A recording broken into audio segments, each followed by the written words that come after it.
In this tutorial, I'm going to show you how to remove background of a photo here in Canva. Now, one thing to note is if you do not have Canva Pro, then you can't do this. So, how do we do this? Well, we click onto the image, the photo of the background that we want to remove. Then all we have to do is come up to here to this toolbar where it says BG Remover.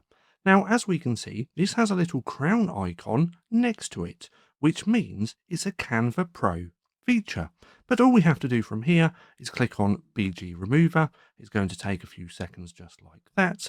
And in an instant, we can now see that it has in fact removed the background.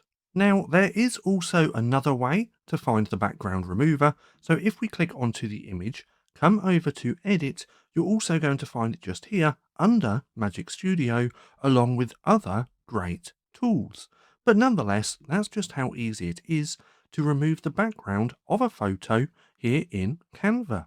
Now, if you found this video helpful at all, then please consider giving me a like, as it really helps out the channel. And if you're not too sure what to watch next, well, click right here and watch this playlist full of Canva tutorials.